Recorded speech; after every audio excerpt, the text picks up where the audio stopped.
I am your host, a husband, father, witty conversationalist, and co-founder of the Movement Real Estate Group. Join me for engaging discussions with friends where we navigate through business, goals, self-development, relationships, and our community, and whatever else captures our interest. Come join me on this journey as we rediscover the art of conversation. All right, welcome back. It is episode 17 of the Movement Experience. I am your host, Merrick. I'm really happy to have your time and I appreciate it. So thanks for tuning in. Now, I'm by myself today and it's going to be a short one. I'm going to try and do two types of podcasts on this podcast. I'm going to do shorts where I'm just talking about a book or a topic or something that I've found interesting I want to share with you. And then I'll do interviews with, professionals and stuff like that in different fields. And then we'll explore different topics that way as well. So today I am by myself. And today I wanted to talk about a conversation I had with a colleague and then a close friend of mine regarding the purpose of life. What is the purpose of life? What is your highest purpose? And I think there's a lot of confusion with people when it comes to the purpose of life. I think that they think their second purpose is their highest purpose. And I wanted to clarify what it is. So as far as the purpose of life goes, your highest purpose in life is not an activity. Okay, you can't be doing something as your highest purpose in life. Okay, and you can't find your highest purpose out in the world. Okay, you can climb Mount Everest, you can dive into the Great Barrier Reef, into the Marianas Trench, you can search every continent on the planet, you can go through the jungles of Africa. You will not find your purpose anywhere else but inside of you. So the journey to find yourself doesn't take any movement whatsoever. It takes internal reflection. So you have to find your purpose within yourself. And your highest purpose cannot be something that's without or outside of your control. Okay, so you can't have a highest purpose. An easy example would be someone who's a parent, a mother, and she says, well, my highest purpose is my children. I love my children. I live for my kids. That can't be your highest purpose. Although it may be noble and you may love that purpose, it can't be your highest purpose because it's outside of you, right? So heaven forbid something bad happens and your children pass away, and now you're left without a life purpose. That shows you that that can't be your life purpose. It can be a secondary purpose, but it can't be your life purpose. So your highest purpose. So you can't find it out in the world. You can go on an endless search and you're not going to find it because you are your highest purpose. So you being is your highest purpose. And that's super frustrating for the ego. The ego says, wait a minute, that's stupid. Knee-jerk reaction. I don't like that. I'm not going to listen anymore. But listen and hear me out and I'll explain why it is that way. Okay, so your highest purpose is you. There's been 100 billion people that have come and gone on this world, and you are the only you that has ever existed in your genome sequence, in your DNA sequence, the only one that's been through your experiences. You are the only one that has ever been you. Okay, now I understand that everyone else is exactly the same level of unique, but you are you, and that is your highest purpose. You cannot give to other people, which would be your secondary purpose, unless you understand that you are your highest purpose. Otherwise, you'll burn out. Okay, so there's two types of things that can happen. So there's sickness, which can happen. So if you're constantly giving and giving and giving, and you don't know what your highest purpose is, which is you won't fill up the tank. You won't fill up your bucket. And you will keep giving and giving and giving, and you'll get depleted. This is why, there was a study, I believe, and I'll have to find it for you, but there was a study where they did women who get breast cancer were the type of women that usually, give, think of everyone else in their family and in their world, and they don't actually focus and help themselves. They don't fill up themselves. So they end up getting so depleted, they get sick, and then lo and behold, everyone has to now cater to them, and they need to do exactly what they need to do at burnout, which is focus on themselves, right? Or you'll have spiritual leaders that they give and they give and they give, and it doesn't matter what religion, but in any religion, and they give and they give, and eventually they burn out, and then they have to do nothing, which is now focusing on themselves again. So it's just frustrating for the ego to hear because your ego wants to know what to do, and wants to know what to have. Okay, your ego understands doing and having. It doesn't understand being. Okay, so being is a separate from the ego self. This is why if you go through a really, really hard time in your life, let's say the death of someone very close to you, and I'm talking like an extremely tragic, hard time, this can reset the purpose of your life. Maybe you lose a child, or you lose your spouse, or something that's really, really traumatic, and you've put all of this energy and emphasis into the meaning of life being a certain thing. Once that thing is taken away from you, or it changes permanently, then you must respond with, that isn't the purpose of life, and now I need to find another purpose, right? So we know intrinsically that the purpose of life for you cannot be outside of yourself. It has to be something that's completely within your control, right? It's how you react to situations. It's how you choose to respond, emotions and different stuff like that. And we're going to get into this in a second, so bear with me. I'm trying to make a point. You cannot have a purpose of life outside of yourself. It has to be within yourself, okay? So I've got notes here. I'm going to try to stay on topic and keep going as I go through. But secondary purpose, the more you understand being, and it's not being in a sense of like, oh, being happy and stuff like that. Being is experiencing negative and positive emotions, and it's being present in those emotions, right? You're not living in the past in depression. You're not living in the future in anxiety. You're living in the present, okay? You're being who you're supposed to be in the moment. You're being the best version of yourself, you could say as well. You're bringing your best self to the world. What happens when you focus on yourself as, like, let's say a mother? Let's go back to that scenario as a mother. What happens is you focus on yourself as a mother, okay? You're going to focus on yourself first. You're filling up your bucket, and now you can give your best self to your children, right? You're not emotionally reactive to them being loud or disrespectful or something like that. You actually have grace, you have patience, you have the ability to teach because you're coming from a place of fullness, right? So if you're not focusing on yourself as a parent, this is a little segue, I apologize, but then you're not going to be giving your kids the best parent that you could be giving them. So you may love your children, but are you really giving them the best version of yourself, right? So you think that being a sacrificial lamb is somehow you showing that you're being the best parent, but it's actually not. You're depriving your children of the best teacher they could have, of the most patient person, the one who can teach them emotional regulation.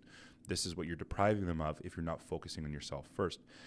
Now, it sounds selfish, and it's not, okay? Because the better version of yourself that you can bring to the table for your company, for your spouse, for your husband, for your wife, for your children, for your dog, that person is going to be the best version of yourself. That person that you're going to bring, because you focused on yourself first, is going to help the people around you that you love, the company that you touch, the society that you support the most.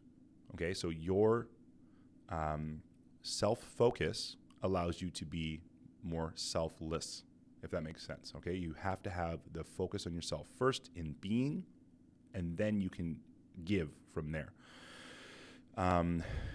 Remember that you're a human. Okay, so Aristotle talks about the purpose of life, and he talks about 3 different types of life. Okay, he talks about plant life, he talks about animal life, and human life, and he mentions God life as well, but we're not going to get into that right now. So plant life, we can look at a plant, and you know if the plant is doing well, right? You know what a flourishing plant looks like, a healthy plant. The leaves are big, it's shooting up new leaves, it's growing, it's using the nutrition in the soil, the sunlight. If it's a fruiting plant, it's giving off fruit or flowers if it's a flowering plant. So it's reproducing. Like, that is in essential, the essentials of what a good plant is doing. So not all plants are going to have the same needs or requirements. Some want more shade, some are going to live out in the sun like a cactus, but they're all plants. So they all are going to respond to their environment, and whatever the plant is supposed to be doing, we can tell whether it's flourishing or not, right? If it's stunted and the leaves are going brown and it's not growing, we know that the plant is in trouble. Something's wrong with its environment or whatever, right? Plants can't move; they're stuck in place, right? So animal life is like a plant life in a lot of ways. They use nutrition. They want to reproduce.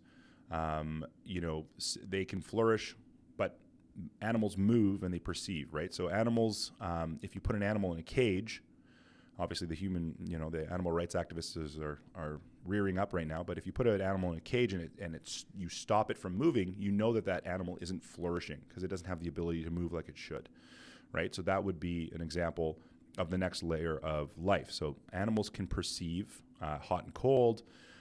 They can taste, they can hear, they can smell. So they have this perception and the ability to move that plants don't have. They have similarities in the fact that they reproduce, they use nutrition, they want to grow. Animals have those similarities with plants, but they have the added advantage of movement and perception. Humans, just like that, we grow, reproduce, use nutrition. We can move like animals move. We can perceive like animals perceive. Okay, we can experience the pleasure and stuff like that, or pain like animals. Hot and cold, pleasure and pain. But we also have things that animals don't have. And we are animals, if you look at the science of it, we are animals, but we are reasoning animals. This is why we're called Homo sapiens. I believe it's Latin for wise man. So we're reasoning animals. We reason. So we have the ability to reason, and we have the ability to speak and use language.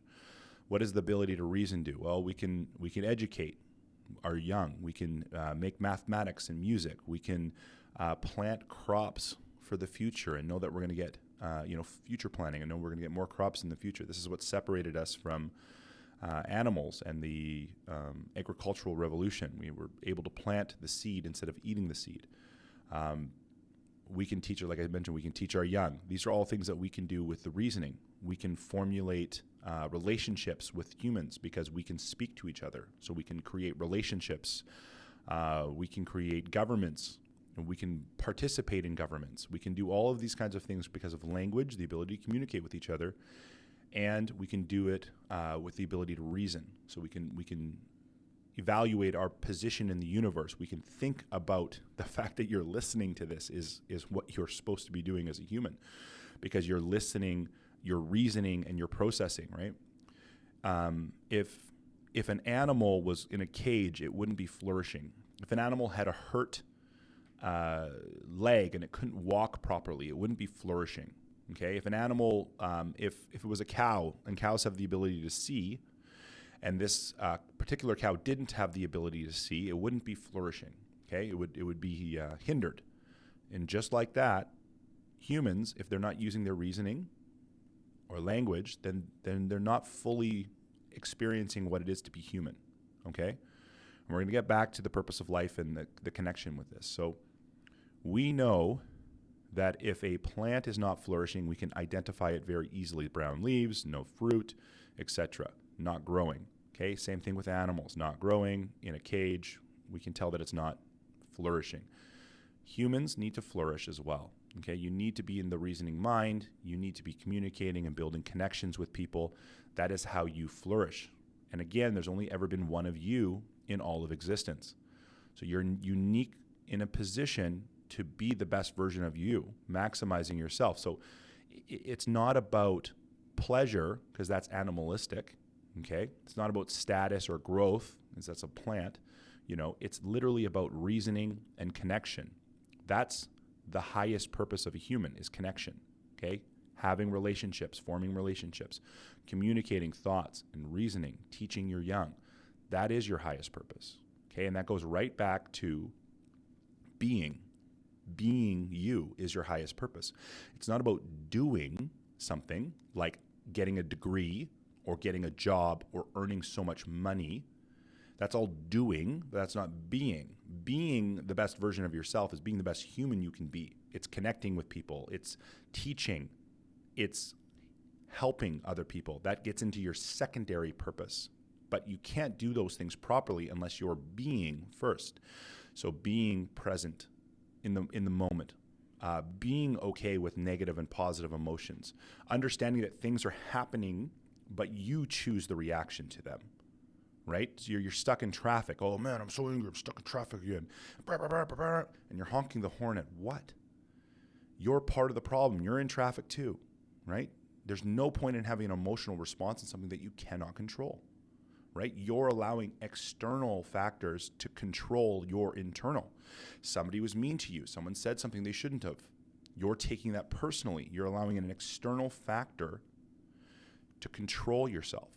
You must be in control. That is being, okay? You must be in control of your emotions.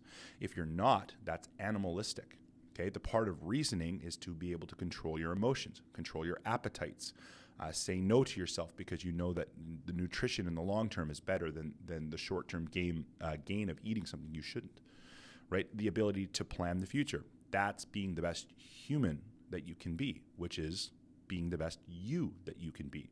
Remember, your work is not to be an animal or be a plant. You're not to be in a vegetative state. Being is not laying around and doing nothing. It is in a way, but that's the best a plant can get.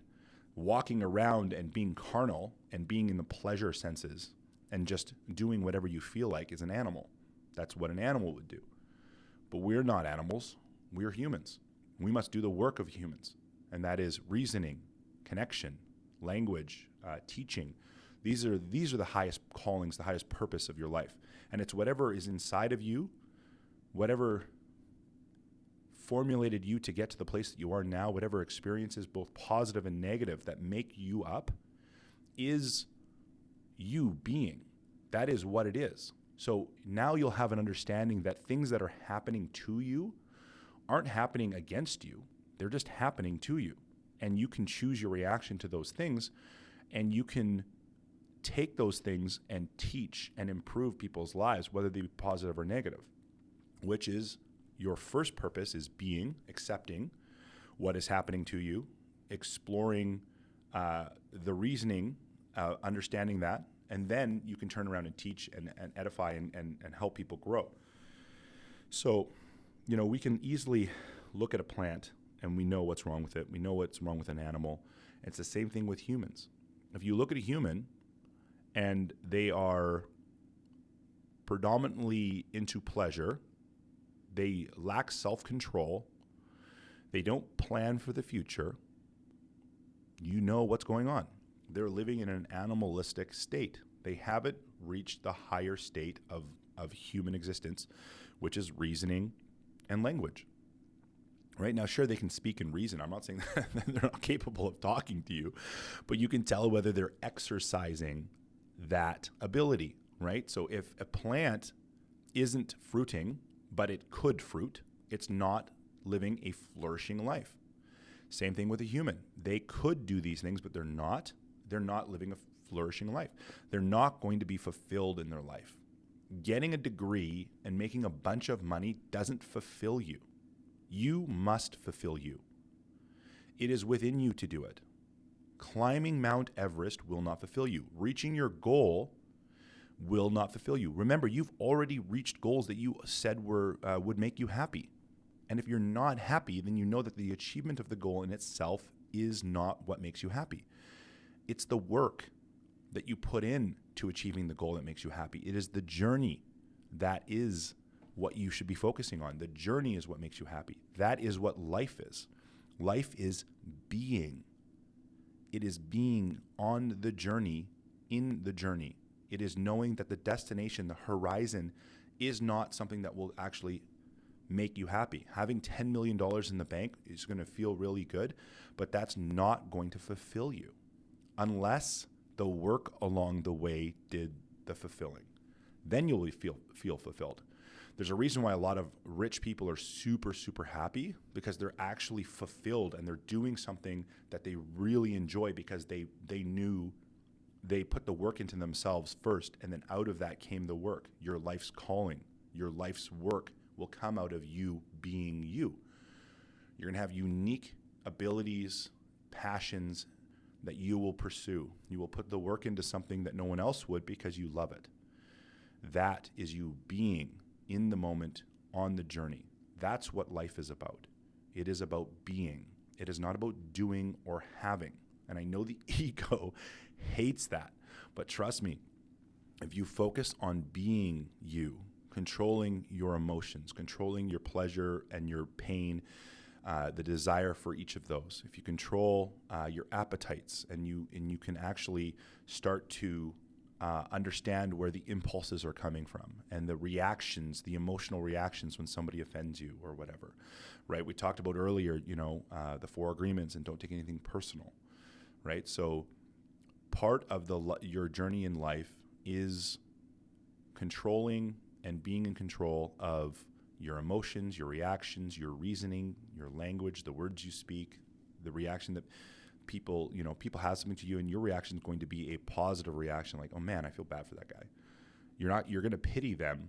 You're not going to judge them. Judging is from the ego, right? If they knew what you knew, they wouldn't be talking the way that you talk.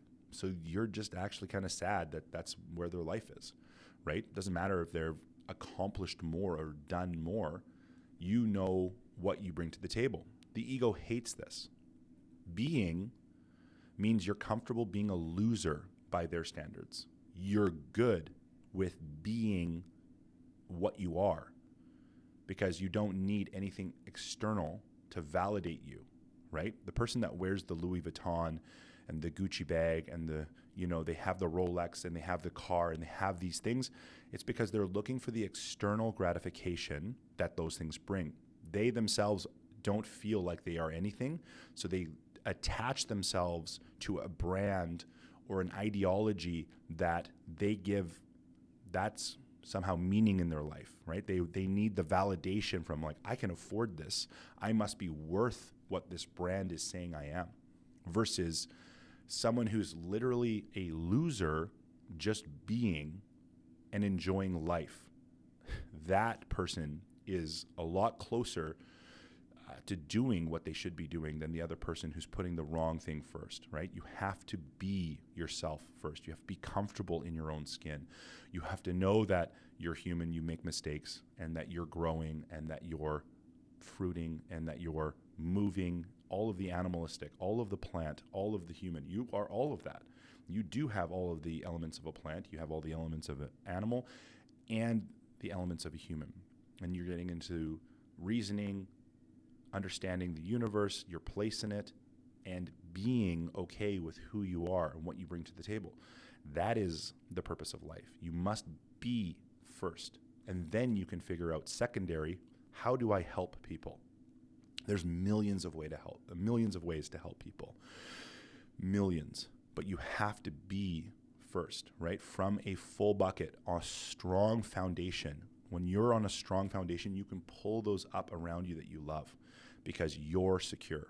You know who you are, and the external does not affect you, right? Remember, your life purpose must come from the internal. It cannot come from the external, right? You have to be in control of it, in control of your emotions, your thoughts, your words. This is what it is. This is being okay when something negative happens to you, because you know that that's part of the whole. It's not just the positive, right? You focus on having and manifesting, and once I have this, I'll feel good about myself. Well, if you don't feel good about yourself now, you're not going to feel good about yourself later. Okay, the fruit, that's not the result. You must be first, and then comes whatever it is that you're working and striving for out of doing, but first being, right? So this is a tough topic. The ego believes that this is a nonsense topic. Okay, this is nonsense. This guy doesn't know what he's talking about. Okay, I don't need your validation. I've got my own, right? And just as you don't need mine, you have your own, right? So I know that it is hard to listen to, because you're like, no, I want to know what to do. Okay, well, being the best version of yourself is great, but you still have to be yourself, right? So it's not about doing something to be the best version of yourself, because then you've missed the mark of being first, right? I wanted to explain the different types of life so you know what the work of a human is, which is reasoning and language, right? So, and what all of that opens up to, teaching and all these things, right? And or contemplating our place in the universe. But yeah, this is kind of a deep conversation. We're all human. Like an easy way to put this is like if you had a saw. Okay, this is the last thing I'll say, and then I'll let you go. If you had a saw, and the saw was to cut wood, and a good saw would be a sharp saw. Okay, if you had a house is to protect you from the elements, and a good house would be like a safe, warm house. That would be a good house, right? Because you have a house, and then you don't want it to collapse. You don't want it to be cold, whatever. So a good house is going to have all of those, elements of safety and protection. Okay, secure, safe house. That's a good house. A good builder, he's going to build a house, but he's going to build a good house. That's a builder, right? So the builder's purpose is to build a house, and then excellent builder is going to build a great house, a good house, right? So you are something. You are you, and you can be a great you. That's excellence. That's part of the pursuit of your life, is to be the best version of yourself that you can be, but you've got to put yourself first. If you're focusing on people around you or things around you or doing a task for someone, you're missing the mark, right? Your job is going to replace you in 1 month if you leave it quicker. You die, they'll have somebody in your desk in a month. They don't care. That's not it, right? So your life purpose cannot come from anything external. It must come from something internal, which is you, in control of you. Enjoying the journey of becoming the best version of yourself as you walk through life. That is the purpose of life. Okay? Connecting with people as best you can because you're the fullness of who you are. That is the purpose of life. There is no other purpose. There is nothing else, because from that self-fulfilling discovery of yourself and your fullness, you can help people. But if you help people first, you will burn out, you will potentially get sick, you will do all these negative things because you're in the shadow version of what you should be doing. You're not in the positive. So be in the positive, put yourself first, work on yourself first, control your emotions, your passions, your pleasures first. Control your appetites first. Then you can be the best version of yourself, helping the world, helping those that around you that love you the most, right? You being the best father you can be helps your children the most. And you can only be the best version of yourself if you put the work into yourself, if you, explore yourself first. Don't be a plant. Don't be an animal. Reason, language. Be you. Enjoy the journey. That's what it's about. So hopefully that makes sense. If it doesn't, send me a comment. I'll try to clear up anything that I'm saying. I'm putting together two separate points. Aristotle is the animal, the plant and the animal, and the human life. He also talks about the philosophy being like godlike. And then being is really what it's all about. It's about you being you. So I'm putting these together to mesh it up. I don't want you to think that you have to do something to be you. That's not what I'm saying. So being you is being human, right? Being you isn't about being a plant or an animal. It's about being a human. You are a human. You are a reasoning animal. You have the ability to reason. You have the ability to speak. Likely, if you don't, that sucks, obviously, but you still have the ability to communicate, otherwise you wouldn't be watching this. But that's what life is about. It's about being the best version of yourself and then exploring that and unfolding yourself and enjoying the journey of life. And along the journey, you're going to make connections through reasoning and language with people. And those connections are what gives your life value and purpose. Because I can promise you listen to the Steve Jobs interview he gives right before he dies of cancer. He's worth $8 billion, and he says to the person interviewing him, "I'll give you all of my money if you just trade places with me." And no, he was dead within a month, right? So money is not the purpose of life, right? It's connection. It is unfolding yourself as best you can. You will not regret having people around you that love you when you die, right? If you're too selfish, you will only have yourself to worry about when you die. So I'm not saying be selfish, okay? But I am saying be you. Focus on yourself in a way of unfolding yourself so that you can be the best version of yourself to everyone. Not doing what they want from you, okay? That would be a sacrificial existence, which is one where you will burn out from. So it is about being you, and then from that full bucket of who you are, you can give from there without depleting yourself, because you know who you are. You're not worried about the externals because you know that everything that matters to you is controlled eternally. Not eternally, internally, excuse me. So there you go. That is the purpose of life, in my opinion. It is you being, and then from that, your secondary purpose is helping others, helping those around you. It's teaching. It's making positive impacts in our community, in our world. That is the secondary purpose. That comes from your first purpose. And obviously we know that reasoning and language are the highest callings of a human, and we can't flourish as a human without those. So this is the thought I want to leave you with today. Chew on it. If you have comments, comment, and I will respond as best I can. But yeah, lots of interesting stuff. And if you wonder where I got my stuff from, it's Aristotle on the animal side. And then being is, I don't know, years of people talking. So it's from different places and stuff like that, different teachers and whatnot. So yeah, those are my thoughts. I'm Merrick, Movement Experience. Thanks for your time.